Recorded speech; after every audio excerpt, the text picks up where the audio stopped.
एक वीमेन के लिए ये स्टॉल चलाना, वो भी ऑन रोड, ये बहुत अपने आप में एक चैलेंज भरा काम है। अनन्यास किचन नाम से एक छोटा सा मैंने अपना बिजनेस स्टार्ट किया। ये सोचा कि स्टॉल के थ्रू चीज़ें रन अप करेंगे हम, और वो अभी ग्रोथ में है। स्टॉल ओपन करने का हौसला कहाँ से आया, क्या मोटिवेशन था उसके पीछे? कभी कभी परिस्थितियाँ होती हैं ना, तो वो खुद में एक मोटिवेशनल बन जाता है। राइट। कहावत भी है कि क्यों डरे ज़िंदगी में क्या होगा, कुछ ना होगा तो तजुर्बा होगा। बहुत सारी वीमेन एंटरप्रेन्योर्स आपकी तरह हैं जो आपको देख रही हैं, उनके लिए आप एक क्या मैसेज देना चाहेंगी? मेरी भी लाइफ में काफ़ी हादसे ऐसे हुए हैं जो सुसाइड अटेम्प्ट तक चीज़ें पहुंची जी, लेकिन मैंने कभी हिम्मत नहीं हारी। जब आप इस चीज़ को स्टार्ट कर रही थी तो फैमिली ने और सोसाइटी ने आपको सपोर्ट किया या फिर इसी चीज़ का विरोध किया? और ब्राह्मण फैमिली से एक पंडित घर की लड़की राइट। जब स्टॉल लगाती है तो कोई पेरेंट्स उसको अलाउ नहीं करते। मैंने कुछ कमेंट्स भी देखे जो सोसाइटी की तरफ से हैं, जो आपकी पास्ट लाइफ को लेकर के, तो उस बारे में आप क्या कहेंगी, क्या क्लैरिफिकेशन आप देना चाहेंगी उस बारे में? आपने बहुत गलत सवाल कर लिया है हमसे। जब आपका फ्यूचर बहुत ब्राइट होता है तो पास्ट कहीं ना कहीं हावी ज़रूर होता है। अभी कुछ समय पहले, कुछ साल पहले मेरी मैरिज हुई थी, और किसी वजह से वो मैरिज हम कंटिन्यू नहीं कर सकते थे। आगे आप अनन्यास किचन को कैसे देखती हैं, क्या इमेजिन करती हैं और क्या फ्यूचर प्लान्स हैं इसको लेकर के? आगे का तो सर अभी कुछ सोचा नहीं है। जैसा मुझे आगे काम मेरा जिस तरीके से बढ़ता जाएगा उस तरीके से हम आगे का सोचेंगे। कॉरपोरेशन वाले होते हैं, गवर्नमेंट कॉरपोरेशन वाले, म्यूनिसिपल कॉरपोरेशन, नगर निगम जिनको हम बोलते हैं, तो क्या कभी उनकी तरफ से भी कुछ चैलेंजेस आपने फेस किए कि यहाँ मत लगाओ, यहाँ से हटाओ, इस तरीके का कुछ? ये उनकी ड्यूटी है। बिल्कुल। ठीक है, नगर निगम कभी नहीं चाहता कि किसी के पेट पे लात पड़े। ठीक है, ये उनकी ड्यूटी है, वो अपनी ड्यूटी करते हैं, और हमारी ड्यूटी ये है कि उनके ऑर्डर्स मान लें। तो ये उनके रूल्स हैं कि ऑन रोड स्टॉल नहीं लगाना है, तो जब वो आते हैं तो हम लोगों को हटाना ही पड़ता है। सभी लोगों को नमस्कार, आप सभी लोगों का स्वागत है आज के इस खास एपिसोड में। आज के इस एपिसोड में हमारे जो गेस्ट हैं वो बरेली की एक वेल नोन वीमेन एंटरप्रेन्योर हैं, और कहें कि एक उन्होंने अपना खुद का एक स्टार्टअप स्टार्ट किया है। तो आज वो हमारी गेस्ट हैं। आज हम उनकी ज़िंदगी के बारे में जानने की कोशिश करेंगे कि कैसे, क्या उनकी स्ट्रगल्स हैं और कैसे वो इतनी धीरे धीरे करके पॉपुलर हो रही हैं बरेली के अंदर। तो आइए जानते हैं। तो सबसे पहले स्वागत करते हैं हमारी गेस्ट का। अनन्या जी, आपकी बहुत बहुत स्वागत है। Thank you. कैसी हैं आप? मैं बढ़िया हूँ, आप बताइए। ओके। हमारी जो ऑडियंस है सबसे पहले जानना चाहती है कि आपके बारे में, तो एक ब्रीफ इंट्रोडक्शन अपना दें हमारी ऑडियंस को। सर, मैं अनन्या, आप जानते ही जी। हैं, मैं प्रॉपर बीसलपुर से बिलोंग करती हूँ, डिस्ट्रिक्ट पीलीभीत जी। और यहाँ बरेली में एक छोटा सा फूड स्टॉल है, अनन्यास किचन नाम से, आपने सुना ही होगा। बिल्कुल जी। तो अभी मैं बेसिकली करंटली यहाँ रह रही हूँ, यहीं से अपना स्टार्टअप किया मैंने स्टॉल के थ्रू। बिल्कुल जी। जैसा कि आप बता रही हैं कि अनन्यास किचन नाम से आपने एक अपना फूड कार्ट, आप स्टॉल चला रही हैं, तो एक वीमेन के लिए ये स्टॉल चलाना, वो भी ऑन रोड, ये बहुत अपने आप में एक चैलेंज भरा काम है। तो क्या क्या चैलेंजेस आपने फेस की जब आप इसको स्टार्ट कर रही थी, और कैसे मतलब आप वहाँ से आगे बढ़ी? सर, एक लड़की होकर यूपी में, आपको पता है लड़कियों के लिए कितना टफ है, और स्टॉल लगाना on road, it's a big deal. Right. लड़कियों के लिए बहुत बड़ी बात है कि आप ऑन रोड उतर कर एक स्टॉल लगा रहे हो, और सबसे ज़्यादा बड़ी चीज़ ये है कि आप अपनी फैमिली और रिलेशन, जो रिलेटिव्स हैं, उनको फेस करना। ओके। कि आप इतना एजुकेटेड होने के बाद भी छोटा सा अपना जो भी स्टार्टअप है ऑन रोड खड़े होकर करना चीज़ें, तो ये सबसे बड़ी चुनौती है, मेरा मानना जो है। ओके। और हर तरीके के लोग हैं जो स्टॉल पे आते हैं जाते हैं, उनको फेस करना, मतलब ये आसान काम नहीं? ये बिल्कुल आसान काम नहीं है, लेकिन लड़की अगर हिम्मत कर ले तो सारी चीज़ें आसान हो जाती हैं। ओके। तो मैं जानना चाहूँगा कि ये स्टॉल ओपन करने का आइडिया कैसे आया लाइफ में? मैंने सुना है कि आप पहले जॉब भी करती थी कहीं पर, तो एक टर्निंग पॉइंट आपकी लाइफ में कहाँ से आया, कैसे आया, जिससे कि आपको एक मोटिवेशन मिला कि मुझे ये स्टॉल ओपन करना चाहिए अनन्यास किचन? सर, टर्निंग पॉइंट मेरा अभी रिसेंटली कुछ समय पहले एक्सीडेंट हुआ था, जिसमें मेरे दोनों पैर फ्रैक्चर हो गए थे और एक हाथ 2 जगह से फ्रैक्चर हो गया था। जी। तो मैं मरते मरते बची हूँ, और 6 महीने मैं बेड रेस्ट पे रही हूँ।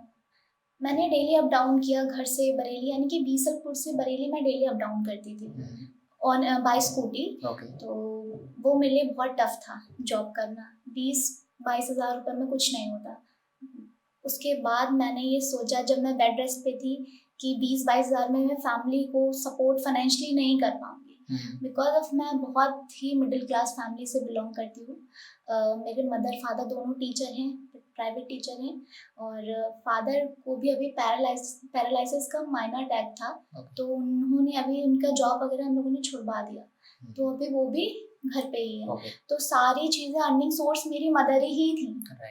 तो 20-22 हज़ार में आपको भी पता है आज के टाइम पे कुछ नहीं होता है। तो फिर मैंने ये सोचा कि अनन्यास किचन नाम से छोटा सा मैंने अपना बिजनेस स्टार्ट किया। ये सोचा कि स्टॉल के थ्रू चीज़ें रन अप करेंगे हम, और वो अभी ग्रोथ में है। जी। तो जब ये टाइम होता है जब आप इस तरीके की सिचुएशन से गुजरते हैं, एक एक्सीडेंट को आपने मीट किया, तो इस ऐसे एक्सीडेंट में हौसला कहाँ से आता है? मतलब जो आपने सोचा, ये तो आपने बता दिया कि मैंने अर्निंग सोर्स के लिए एक आपने स्टॉल ओपन कर लिया, लेकिन स्टॉल ओपन करने का हौसला कहाँ से आया? क्या मोटिवेशन था उसके पीछे? सर कभी कभी परिस्थितियाँ होती है ना, तो वो खुद में एक मोटिवेशनल बन जाती है। जिम्मेदारियाँ और परिस्थितियाँ, ये दो चीज़ें होती हैं जो आपको खुद मोटिवेट करती हैं। ना चाहते हुए भी हमें वो काम करना पड़ता है जो हम नहीं चाहते। और मेरे लिए मोटिवेट सबसे ज़्यादा यही चीज़ करती है कि कुछ नहीं करने से बेहतर है कि कुछ करके ही देख लिया जाए। तो मैंने सोचा कि एक बार ट्राई करते हैं। बिल्कुल। और जब आप सोशल मीडिया पे इतनी ज़्यादा धीरे धीरे करके पॉपुलर हो रही हैं, अनन्यास किचन के नाम से लगभग 10,000 फॉलोअर्स भी आपके होने जा रहे हैं सोशल मीडिया पर, तो जब लोग आपके फूड की तारीफ करते हैं, टेस्ट की तारीफ करते हैं, तो कैसा लगता है? क्या वो दिन भी याद आते हैं जब आपने शुरू किया था? हाँ सर, पुराने दिन तो भूल नहीं सकते, क्योंकि आज मैं जो भी हूँ उस स्ट्रगल की वजह से ही हूँ। और अभी मैं बहुत ज़्यादा ग्रोथ नहीं कर पाई हूँ। ये तो बस पब्लिक का प्यार है कि वो मुझे इतना पसंद करती है। और दो चीज़ें हैं, जो एक बिहेवियर और टेस्ट, ये दो चीज़ें हैं जो पब्लिक इस वजह से हमारे से जुड़ी हुई है। कस्टमर हमारा जो भी है वो इसी वजह से जुड़ा हुआ है। तो आपको मतलब बाकी के स्टॉल से यही चीज़ अलग बना रही है? हाँ सर। अभी आपके स्टॉल्स पर क्या क्या मतलब अभी अवेलेबल रहता है? सर हमारे स्टॉल्स पे चाइनीज़ आइटम अभी हमने जल्दी ऐड ऑन किया है। सबसे पहले शुरुआत हमने वेज कटलेट से की थी, जो मेरी खुद की रेसिपी है और बरेली में कोई नहीं दे रहा था। वेज कटलेट ये मैंने खुद से ही एक कह सकते हैं स्टार्टअप है जो मैंने खुद से ही इसको किया है। और मोमोज और वेज कटलेट और चाय, ये तीन चीज़ें मैंने स्टार्ट करी थी। कस्टमर की डिमांड्स बढ़ती गई तो हमने आइटम्स भी ऐड ऑन किए। बाकी सबसे स्पेशल चीज़ हमारे स्टॉल पे यही है कि सारी चीज़ें हमारी हैंडमेड है, होममेड सारी चीज़ें। क्योंकि काफ़ी स्टॉल्स हैं जो बाहर से बल्क में ऑर्डर लेते हैं, लेकिन सर मैं अपने स्टॉल पे जो भी चीज़ें रखती हूँ वो सारा होममेड है। खुद सारी चीज़ें खुद ही बनाती हूँ, स्टफिंग से लेके एक एक चीज़, जो भी आइटम्स है सारा हम लोग और मेरा स्टाफ साथ में मिलकर बनाते हैं। कोई भी चीज़ बाहर की नहीं है। जी। तो यही मतलब आपको अलग बनाता है और डिफरेंट बनाता है, इसीलिए शायद लोग आपको प्यार दे रहे हैं। तो जब हम बिजनेस को स्टार्ट करते हैं, कोई स्टार्टअप रन करते हैं, तो बहुत सारे चैलेंजेस आते हैं एज अ बिजनेसमैन कि फंड्स को मैनेज करना है या कुछ इक्विपमेंट्स हमें लेकर के आने हैं। तो कभी आपको ऐसा लगा कि छोड़ देना चाहिए, मुझसे नहीं हो रहा है, और जब ऐसा आया तब आप वहाँ से यहाँ तक कैसे पहुँची? सर काफ़ी बार ऐसा लगा कि गिव अप कर दूँ, और फिर जब अपनी फैमिली को और खुद को देखती हूँ तो लगता है कि गिव अप ऑप्शन नहीं है।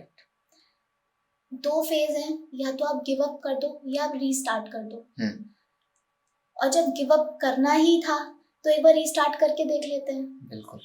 जब मुझे लग रहा है कि मैं डाउन हो रही हूँ, तो मुझे ऐसा लगा, जब मुझे पता है ज़्यादा से ज़्यादा ये चीज़ हो सकती है, तो एक बार ट्राई करने में क्या जा रहा है। जब होना ही वो है तो एक मौका खुद को दे सकते हैं ना। तो ये सोचा कि एक बार खुद में चांस देते हैं, ट्राई करके देख लेते हैं। बाकी बिहारी की कृपा से बहुत उनका आशीर्वाद है जो मैं यहाँ तक पहुँची। बिल्कुल। वो कहावत भी है कि क्यों डरे जिंदगी में क्या होगा, कुछ ना होगा तो तजुर्बा होगा। जी जी। तो मतलब कुछ नहीं तो एक्सपीरियंस ही एक आएगा कि एक स्टॉल लगा करके देख लेते हैं क्या एक्सपीरियंस रहेगा, कि आगे अगर कोई हमसे सलाह मांगने के लिए आएगा तो हम कम से कम बता सकेंगे कि स्टॉल को रन करना कैसा होता है। Okay, very nice. तो बहुत सारी वीमेन एंटरप्रेन्योर्स आपकी तरह हैं जो आपको देख रही हैं, उनके लिए आप एक क्या मैसेज देना चाहेंगी कि कैसे आपने उन सारी चीज़ों को फेस किया और यहाँ तक आई? मैं उन महिलाओं से बस यही कहना चाहूँगी जो बहुत ज़्यादा खुद में डाउन फील करने लगती हैं एक समय के बाद कि अब नहीं होगा, अब चीज़ें नहीं हो सकती, आगे क्या करेंगे, उनको हिम्मत नहीं हारनी चाहिए। मेरी भी लाइफ में काफ़ी हादसे ऐसे हुए हैं जो सुसाइड अटेम्प्ट तक चीज़ें पहुँची। जी, लेकिन मैंने कभी हिम्मत नहीं हारी। मेरे माँ पापा ने मुझे बहुत सपोर्ट किया है और आगे भी उन्हीं की वजह से हूँ मैं जो भी हूँ। मेरे भी लाइफ में बहुत सारे चैलेंजेस ऐसे आए थे जो मैं फेस नहीं कर पा रही थी, लेकिन हिम्मत और मम्मी पापा का आशीर्वाद, उनका प्यार साथ में था, तो चीज़ें मैं बस करती गई हूँ और आज भी कर ही रही हूँ। बिल्कुल। ओके, तो जब आपने फैमिली का जिक्र किया, अपने मम्मी पापा का जिक्र किया, तो मैं ये भी पूछना चाहूँगा कि जब आप इस चीज़ को स्टार्ट कर रही थी तो फैमिली ने और सोसाइटी ने आपको सपोर्ट किया या फिर इसी चीज़ का विरोध किया? सर, जब आप एक अच्छी फैमिली से बिलोंग कर रहे हो ना, फाइनेंशियली तो मैं इतना स्ट्रॉन्ग नहीं थी, लेकिन हाँ एजुकेटेड फैमिली से बिलोंग करते हैं और ब्राह्मण फैमिली से एक पंडित घर की लड़की जब स्टॉल लगाती है तो कोई पेरेंट्स उसको अलाउ नहीं करते। इवन बरेली जैसे शहर में और लोगों की छोट मानसिकता छोटी बहुत है जी, तो मेरे पेरेंट्स मुझको अलाउ नहीं कर रहे थे। ये चीज़ें मैंने करी, उनको लगा कि बच्ची मेरी कर लेगी, आगे जब ग्रोथ होने लगी तब कहीं जाके वो कन्विंस हुए, लेकिन स्टार्टिंग में वो भी कन्विंस नहीं थे। हाँ, चीज़ें मैंने धीरे धीरे, उन्होंने देखा कि बच्ची मेहनत कर रही है और लोगों का प्यार मिल रहा है। काफ़ी लोगों ने जो और लोग आस पड़ोस के थे उन्होंने बताया कि लड़की आपकी बहुत अच्छी है, बहुत मेहनत कर रही है और चीज़ें बहुत झेल के मैं आगे आई हूँ, काफ़ी चीज़ें मैंने देखी हैं। तो माँ पापा को लगा चलो ठीक है, जो भी किया एटलीस्ट उनका सर नीचा नहीं होना चाहिए। तो मैंने कोई भी काम ऐसा सर नहीं किया है कि जिससे उनको शर्मिंदगी लगे। बिल्कुल। हाँ, तो अब वो उन्होंने एक्सेप्ट कर लिया है चीज़ों को। ओके, जब मैं आपकी प्रोफाइल को स्क्रॉल कर रहा था, प्रिपेयर कर रहा था इस पॉडकास्ट के लिए, तो मैंने कुछ कमेंट्स भी देखे जो सोसाइटी की तरफ से हैं, जो आपकी पास्ट लाइफ को लेकर के हैं, तो उस बारे में आप क्या कहेंगी? क्या क्लैरिफिकेशन आप देना चाहेंगी उस बारे में? आपने बहुत गलत सवाल कर लिया है हमसे। पब्लिक कुछ हेटर्स हैं, कुछ लोग उत्सुकता भी है कि क्या हुआ है इसकी लाइफ में, काफ़ी लोगों के कमेंट्स आ रहे हैं। और जब आपका पास्ट होता है ना, जब आपका फ्यूचर बहुत ब्राइट होता है तो पास्ट कहीं ना कहीं हावी ज़रूर होता है। बिल्कुल आता है जी, और इसी चीज़ का फ़ायदा उठाते हुए कुछ लोग हैं जिनसे हमारे खून के तो रिश्ते नहीं कह सकते, लेकिन एक ऐसा रिश्ता जो अनकहा है। अभी कुछ समय पहले, कुछ साल पहले मेरी मैरिज हुई थी और किसी वजह से वो मैरिज हम कंटिन्यू नहीं कर सकते थे, तो विद इन फ्यू मंथ्स हम सेपरेट हो गए और तब से हम काफ़ी समय हो गया हम सेपरेट ही हैं। तो उस मुद्दे पे डिस्कशन करने का कोई फ़ायदा है नहीं, क्योंकि वो चीज़ें मैं बहुत पहले छोड़ चुकी हूँ और मैं बहुत आगे बढ़ चुकी हूँ। वो मेरा एक छोटा सा हादसा कह सकते हैं, मेरा पास्ट है जो फ्यूचर पे बार बार लोग हावी कर रहे हैं। और मेरा तो बस इतना ही कहना है लोगों से, जो मेरे हेटर्स हैं या जिन लोगों को क्वेरीज हैं, तो आज वो चीज़ें क्लियर मैं कर चुकी हूँ कि प्लीज़ बिना जाने या बिना समझे किसी के लिए नेगेटिव मेंटलिटी ना रखें। जी, और चीज़ें वहाँ से मैं मूव ऑन कर चुकी हूँ, आगे बढ़ चुकी हूँ अपनी लाइफ में, तो मैं अब पीछे मुड़ के नहीं देखना चाहती। कुछ रीजंस थे जिस वजह से हम दोनों लोग ग्रो अप नहीं कर पाए, रिश्ते को कंटिन्यू नहीं कर पाए। कुछ पर्सनल रीजंस होते हैं जो हम पब्लिकली नहीं अनाउंस कर सकते। बस इतना ही कहूँगी कि वो अपनी लाइफ में खुश रहें और मैं अपनी लाइफ में। मेरे आगे बहुत सारी रिस्पॉन्सिबिलिटीज़ हैं, मेरे छोटे भाई बहन हैं, मेरे माँ पापा हैं और मैं उनकी जिम्मेदारी मेरे पर ही है, तो सारी चीज़ें मैं खुद ही हैंडल कर रही हूँ, तो मेरे फ्यूचर पे चीज़ें ना हावी हो तो ज़्यादा बिल्कुल। मतलब जब आप इस लाइन में आ रहे हैं, जब आप एक सक्सेस देखने लगते हैं, तब आपका पास्ट जो है वो हावी होने लगता है आपके जी सर। प्रेज़ेंट पे और फ्यूचर पर आता है। तो आज आपने सारी चीज़ें क्लैरिफ़ाई कर दी हैं कि आप उन चीज़ों को बहुत पीछे छोड़ चुकी हैं, लेकिन लोग जो हैं वो गड़े मुर्दे उखाड़ रहे हैं। लेकिन उनको ऐसा नहीं करना चाहिए, क्योंकि बिज़नेस अपनी जगह है और पर्सनल लाइफ़ अपनी जगह है। जी सर। तो उन लोगों के लिए भी क्या कहेंगे कि बिज़नेस और पर्सनल लाइफ़ के बारे में थोड़ा-सा बताएँ कि क्यों उनको ये चीज़ें अलग रखनी चाहिए, एक दूसरे को मिक्स नहीं करना चाहिए? सर, जिन लोगों से कुछ नहीं होता है ना, वो मतलब जो लोग तरक्की नहीं देख सकते, तो वो नेगेटिव पॉइंट्स देखते हैं कि या तो इसका पास्ट उठा के लाएँगे बिल्कुल। या इसके प्रेज़ेंट में क्या चल रहा है। हुँ, हुँ। जो नेगेटिव पॉइंट्स होंगे ना, वो आपके सामने रखेंगे। और ये चीज़ें जो अभी हो रही है ना, ये अभी मेरी ग्रोइंग फ़ेज़ है, तो मैं अभी ग्रो कर रही हूँ। तो लोगों को दिक्कतें यहीं से शुरू हो गई। हुँ, यहाँ पे सपोर्ट भी कर सकते थे लोग, बिल्कुल। लेकिन उसको गिराना भी तो है। अब जैसे 80% लोग सपोर्ट कर रहे हैं, तो 20% तो सब गिराएँगे, हाँ, बिल्कुल। है ना? तो मेरा मानना यही है कि आप जब तक उसके बारे में नहीं जानते, जब तक आप उसको नहीं समझ पा रहे हैं कि ये जेन्युइनली बंदा है कैसा, तब तक आप कोई कमेंट ना करें। बिल्कुल। जी। आपके स्टॉल्स पे भी तरह-तरह के लोग आते होंगे, तो कोई ऐसा किस्सा शेयर करना चाहें जो मतलब एक अलग हो कि हाँ, ये एक फैन मोमेंट है, लोग आपको प्यार दे रहे हैं, अलग-अलग तरीके से लोग स्टॉल्स पे मिलने के लिए आते हैं, उस सर, बारे में बताएँ? मैं एक आपको किस्सा शेयर करना चाहती हूँ।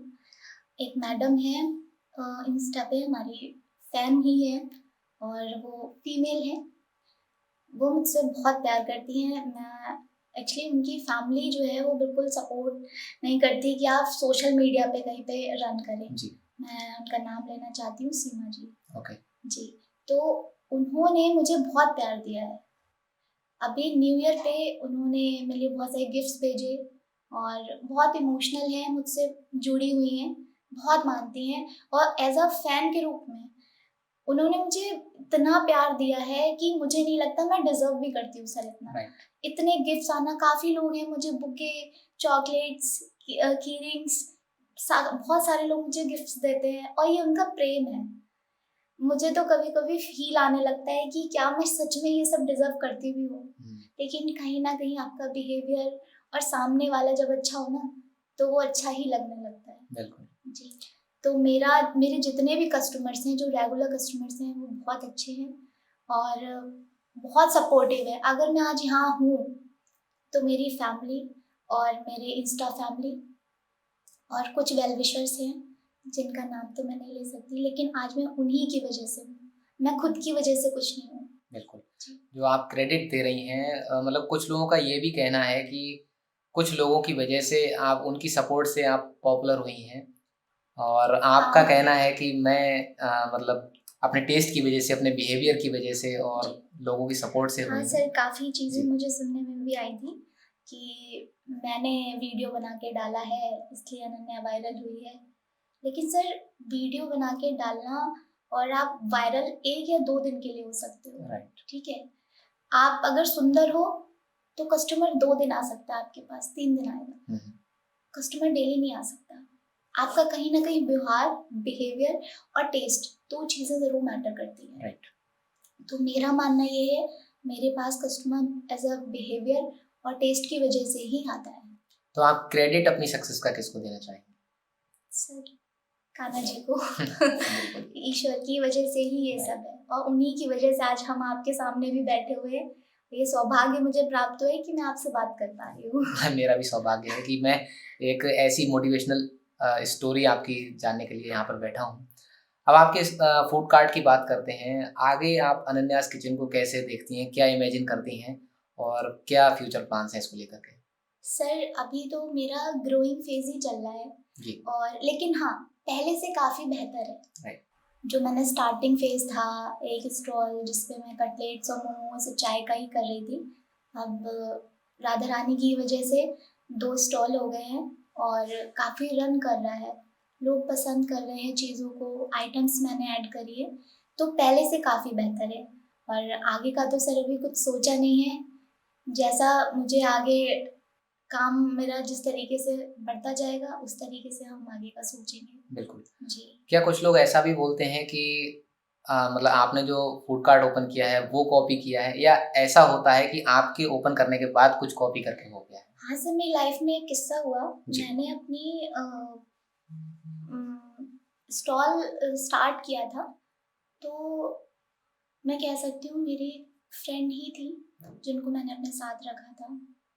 तो मैंने अपनी लाइफ में एक चीज़ एक्सपीरियंस करी है उनकी वजह से, कि आप जिसे अपना सब कुछ मानते हो वो आपका टैलेंट तक कभी चोरी, मतलब आपको वो इस हद तक धोखा दे सकता है कि आपका टैलेंट तक चोरी हो जाता है। राइट।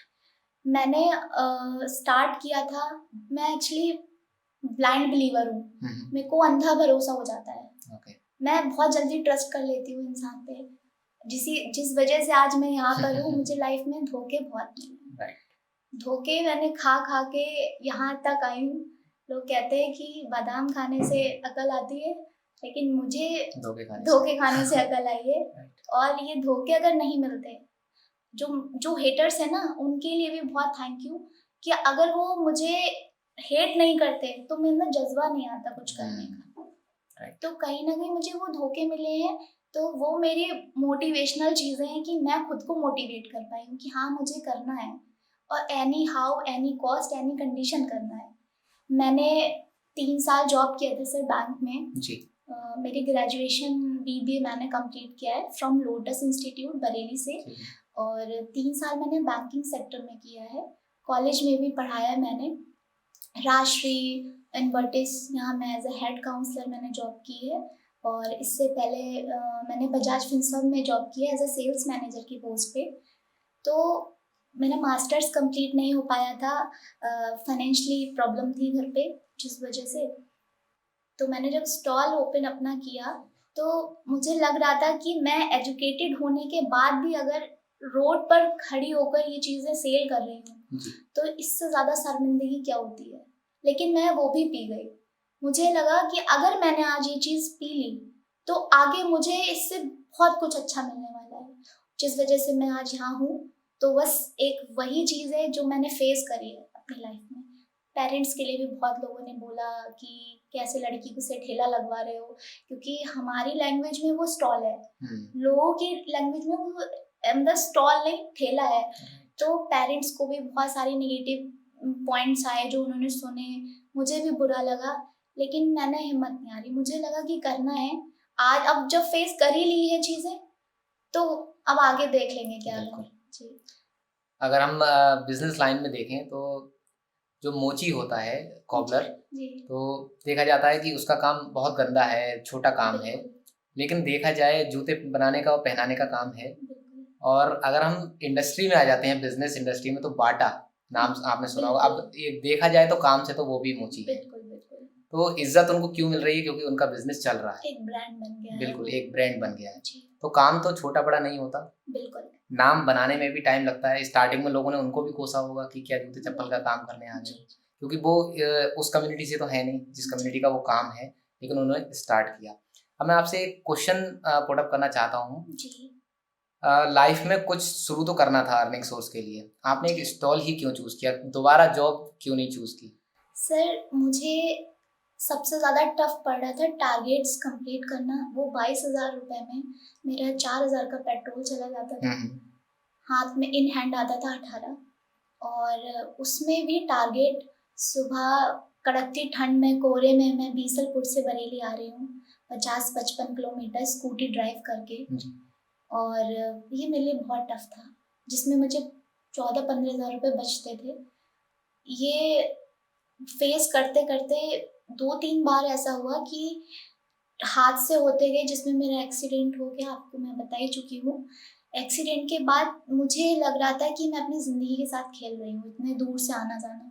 अच्छा, मैं यहाँ स्टे इसलिए नहीं कर सकती थी कि बरेली में आप कहीं भी रेंट पे रह रहे हो तो PG भी आपका 6-7 हज़ार से कम का नहीं है, 7 हज़ार से। फिर आपका कन्विंस, तो आप 7-8 हज़ार रुपये बचा के फैमिली को कितना फाइनेंशियली सपोर्ट कर सकते हो। और जहाँ पे पढ़ाई इतनी महंगी हो, छोटे भाई बहन हैं तो उनको भी अच्छी एजुकेशन दिलानी थी, मेरी मदर पे ही सारी चीज़ें थी। मदर मेरी सिंगल अर्निंग हैंड है, मैंने आपको बताई था। तो यही था कि बिजनेस ही एक ऑप्शन था और फाइनेंशियली इतना स्ट्रांग नहीं थी कि मैं 60-70 लाख रुपए लगा के कैफ़े खोल पाऊँ। तो ऑप्शन इसके अलावा कुछ था नहीं। तो सेविंग्स जितनी थी सारा स्टॉल में लगा दिया और जितना वहाँ से अर्न किया है वो भी दूसरे स्टॉल में कर दिया कन्वर्ट। जी। तो अगर आप फाइनेंशियली स्टेबल हो जाती हैं, एक कैफ़े खोलने के लायक हो जाती हैं, तो क्या आप कैफ़े ओपन करेंगी? सर अभी कैफ़े का तो कुछ प्लान नहीं है, लेकिन हाँ चेन सिस्टम करना ज़रूर चाहूँगी। Like McD. हाँ कह सकते हैं। और बरेली में ही पहले मुझे एक अनन्यास किचन के स्टॉल्स लगवाने हैं और पहले तो ग्रोथ पकड़नी है जी। और आइटम्स और ऐड करने हैं और कस्टमर्स का दिल जीतना है। उसके बाद ही कुछ आगे प्लान करेंगे। मेन चीज़ तो कस्टमर ही है। जी जी राइट। बटलर के सामने जैसे आप स्टॉल लगाती हैं ऑन रोड, तो क्या कभी जो कॉरपोरेशन वाले होते हैं, गवर्नमेंट कॉरपोरेशन वाले, म्यूनिसिपल कॉरपोरेशन, नगर निगम जिनको हम बोलते हैं, तो क्या कभी उनकी तरफ से भी कुछ चैलेंजेस आपने फेस किए कि यहाँ मत लगाओ, यहाँ से हटाओ, इस तरीके का कुछ? सर देखिए, इसमें तो कुछ नेगेटिव पॉइंट्स मैं नहीं बोल सकती बिकॉज ये उनकी ड्यूटी है। बिल्कुल है। ठीक है, नगर निगम कभी नहीं चाहता कि किसी के पेट पे लात पड़े। ठीक है, ये उनकी ड्यूटी है। वो अपनी ड्यूटी करते हैं और हमारी ड्यूटी ये है कि उनके ऑर्डर्स मान लें। तो ये उनके रूल्स हैं कि ऑन रोड स्टॉल नहीं लगाना है, तो जब वो आते हैं तो हम लोग को हटाना ही पड़ता है नहीं, लेकिन इसको एक चैलेंज की तरह तो आप देखते हैं। हाँ सर, चैलेंजेस तो हैं। मैं एक्चुअली अपना स्टॉल वहाँ पार्क नहीं करती हूँ। मैं कोई चीज़ ऐसी इलीगल नहीं कर रही हूँ जिससे हमारी पब्लिक को दिक्कत हो। और मेरे पास फूड लाइसेंस भी है। आप कैरी करके ले जाती हैं? जी, कैरी हम करके उस स्टॉल को वहाँ हम नहीं छोड़ते हैं। बहुत लोगों के स्टॉल्स वहाँ लगे रहते हैं, लेकिन हमारा वहाँ पे स्टॉल नहीं लगा रहता। ओके जी। तो आज पॉडकास्ट में कैसा लगा, ये बहुत सारी चीज़ें क्लैरिफाई करने के बाद, जो सोशल मीडिया पे चल रही हैं आपके बारे में, और अपनी पास्ट लाइफ को शेयर करने के बाद, सारी चीज़ें क्लैरिफाई करने के बाद, अपनी मोटिवेशनल स्टोरी सुनाने के बाद कैसा लग रहा है पॉडकास्ट में? लाइट फील कर रही हैं आप? बहुत हल्का फील कर रही हूँ। एक बोझ था दिल में जो आज मैं सबके सामने बोल चुकी हूँ। और मेरा मानना यही है कि किसी के भी दिल में मेरी जो इमेज होगी वो मैरिड और अनमैरिड डिफाइन नहीं कर सकते उससे। कोई मुझे जज नहीं कर सकता। जो मुझे जैसा जानता है मैं उसके लिए वैसी ही हूँ। मुझे नहीं लगता कि किसी को फर्क पड़ना चाहिए मेरे पास्ट को लेकर। पर्सनल लाइफ से आपको फर्क नहीं पड़ना चाहिए। बिल्कुल, क्योंकि वो मेरी पर्सनल लाइफ है। पब्लिकली मैं क्या हूँ आपको उससे फर्क पड़ना चाहिए। और मैं सभी से यही बोलना चाहती हूँ कि जो भी मेरे लिए नेगेटिव कमेंट्स कर रहे हैं या जो भी नेगेटिविटी है उनके मन में, तो जब तक वो नहीं अच्छे से देख लें या मतलब परख लें, तब तक उनको नहीं ऐसे कमेंट्स करने चाहिए। बिल्कुल, मेरा मानना तो यही है। बाकी जो हेटर्स हैं उनके लिए भी थैंक यू, और जो प्यार दे रहे हैं उनके लिए तो दिल से है ही थैंक यू। क्योंकि मैं आज जो भी हूँ, मैं फिर बोल रही हूँ कि आपकी और उन लोगों की वजह से ही हूँ। तो आज हमारे स्टूडियो में आकर के कैसा लगा और मुझसे बात करके कैसा लगा? सर बहुत अच्छा, और आपने मुझे यहाँ पे इनवाइट किया। सबसे ज़्यादा तो मुझे ये अच्छा लगा कि मुझे इस लायक समझा कि मैं आपके स्टूडियो में आपके सामने बैठ पाऊँ। उसके लिए दिल से thank you. Okay, most welcome. आपकी जो स्टोरी है काफ़ी इमोशनल भी है, मोटिवेशनल भी है, और इसमें हमें स्ट्रगल भी देखने को मिलता है, मोटिवेशन भी देखने को मिलता है। तो एक बहुत ही अच्छी आपकी लाइफ स्टोरी है। बहुत सारे लोग जो इस पॉडकास्ट को देखेंगे बहुत कुछ सीखेंगे, स्पेशली जो गर्ल्स हैं उनको एक अच्छा मोटिवेशन मिलेगा कि हम भी लाइफ में कुछ कर सकते हैं। हाँ, मैं तो सबसे यही कहना चाहूँगी कि हिम्मत नहीं हारो। परिस्थितियाँ हर किसी की लाइफ में है, और ऐसा सर अभी जनरली कोई है नहीं जो परेशान ना हो अपनी लाइफ से। राइट। कोई फाइनेंशियली, कोई फैमिली, कहीं ना कहीं किसी न किसी तरीके से कोई ना कोई परेशान है। कोई खुश तो नहीं है, लेकिन चीज़ों को, चैलेंजेस को अगर एक्सेप्ट करके आगे बढ़ते रहो तो मुझे लग रहा है कि ये ज़्यादा बेटर है। अगर आप रो रहे हो, परेशान हो रहे हो, उससे कोई फ़ायदा नहीं। कोई भी चीज़ें हैं अगर आपको फेस करनी पड़े, आप फेस करो, हिम्मत मत हारो, आगे बढ़ते रहो, कहीं ना कहीं तो पहुँच ही जाएंगे। बिल्कुल जी। सो आपका बहुत बहुत धन्यवाद, आपने अपना टाइम दिया, आप स्टूडियो में आई। Thank you.